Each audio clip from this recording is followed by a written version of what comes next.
Bienvenue dans les énergies scolaires, épisode 186.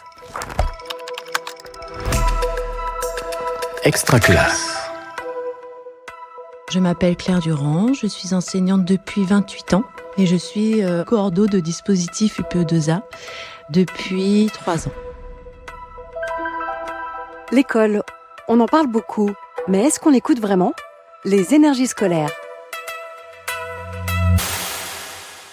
Alors moi j'ai travaillé longtemps en maternelle, j'ai fait 20 ans en maternelle et je me suis rendu compte avec des collègues que après 3 ans de scolarisation en France, il y avait des enfants de familles allophones qui ne rentraient toujours pas dans la langue française. Et donc avec l'équipe, on s'est interrogé sur les dispositifs qui existaient, ce qu'on pouvait mettre en place pour essayer d'ouvrir justement l'école aux familles. Et on a découvert l'existence du dispositif l'OEPRE, l'ouverture de l'école aux parents pour la réussite des élèves. Donc, vous pouvez signer ici, s'il vous plaît. Alors, est-ce que vous vous souvenez un petit peu de ce qu'on a travaillé la semaine dernière ? De quoi avons-nous parlé ? Oui, sur la santé.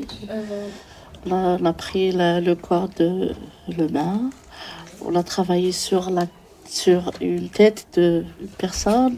Comment s'appelait les organes de la partie. Et on a fait un dialogue pour qu'est-ce qu'on. Oui, on a fait un dialogue pour la maman et l'autre. Alors nous, on ne parle pas d'un cours, on parle plutôt d'un atelier. Parce qu'on ne se positionne pas non plus comme professeur, on est entre adultes et donc au même niveau, et ce sont des parents qui ont beaucoup de connaissances dans leur domaine, dans leur langue, et donc on parle vraiment d'atelier. Il y a 3 axes principaux en fait. D'abord l'acquisition du français en communication, donc savoir comprendre, savoir parler, savoir lire quelques petits messages écrits, et puis aussi écrire des petits messages, par exemple pour signaler l'absence d'un enfant, remplir un mot d'excuse. Voilà, travailler aussi les valeurs de la République. Et puis, surtout, faire connaître le fonctionnement du système scolaire. Donc ça, c'est le carnet de liaison. Donc, c'est l'outil indispensable pour pouvoir communiquer avec le maître, la maîtresse, avec l'école. Donc, on va s'entraîner, on va faire 2 groupes. Vous allez essayer de réfléchir à des phrases que vous voudriez écrire pour informer la directrice que votre enfant n'est pas là, parce qu'il est malade. Alors, il existe effectivement un guide pédagogique avec des trames, une programmation. Donc, le but étant d'aborder différentes thématiques qui touchent directement les parents d'élèves. Donc, le matériel scolaire, les différents lieux de l'école, les différents personnels aussi qu'on peut trouver, savoir lire un emploi du temps, travailler sur la journée de l'écolier. Ma collègue et moi, nous avons la chance d'animer l'atelier dans l'école dans laquelle nous travaillons.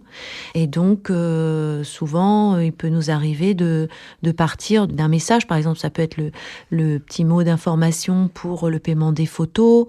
Ça peut être, dernièrement, là, c'était un message pour informer les parents qu'il allait avoir une fête de l'hiver avant les vacances. Et donc, pour leur expliquer un petit peu le fonctionnement de cette fête. Et on se rend compte que les messages écrits comme ça, il y a des difficultés de compréhension importantes, et donc on peut repartir aussi de documents de notre quotidien. Donc, bonjour. Là, qu'est-ce qu'il manque ? La présentation.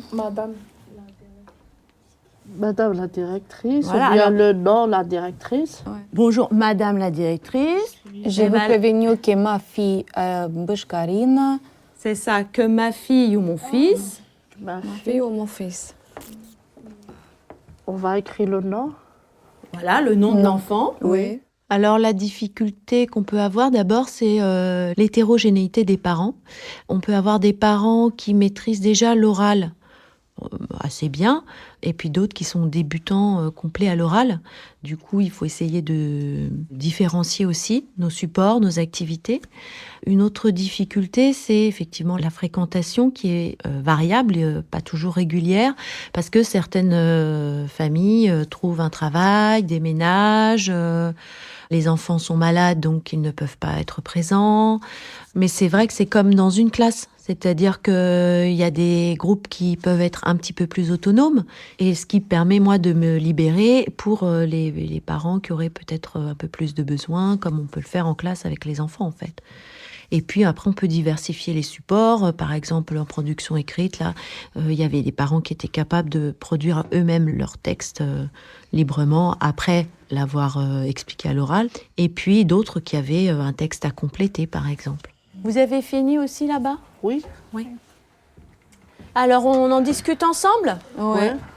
Qui veut nous lire la première question ? Il y a toujours le médecin. Alors, Oui. peut-être quelqu'un qui n'a pas beaucoup parlé. Comme les enfants. Maîtresse. Sophia, vous voulez ? Ou Oui. pas ? C'est que- Il y a toujours le médecin scolaire à l'école. Alors. C'est Qu'est-ce que vous en avez pensé toutes les trois ? Vous pensez que c'est vrai faux. ou que c'est faux ? faux. C'est très gratifiant parce qu'ils sont très réceptifs et ils ont une volonté incroyable. Et puis, il y a beaucoup d'humour dans nos cours. On échange beaucoup, on se taquine. Moi, je les taquine un peu, puis eux maintenant aussi. Donc, c'est différent. Et puis, on a des attentes peut-être différentes, mais on les encourage aussi autant qu'on pourrait encourager nos élèves. Bonjour, je voudrais prendre... Attendez, on ne vous écoute pas. Allez-y, parlez fort.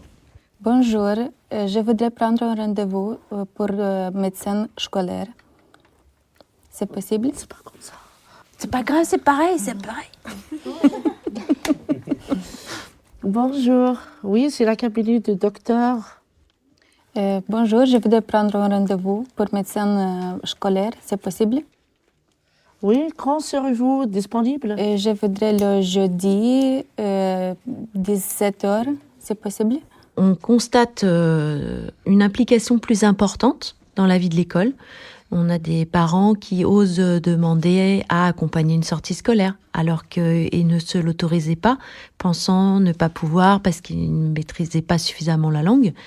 Les parents viennent aussi plus nombreux aux réunions d'information, aux remises des livrets. Et c'est vrai qu'au début, ils ont tendance à venir voir ma collègue ou moi pour poser des questions sur leur enfant, mais petit à petit, on les voit se détacher de nous et ils vont solliciter l'enseignant de leur enfant pour avoir des informations sur le parcours scolaire de leur enfant.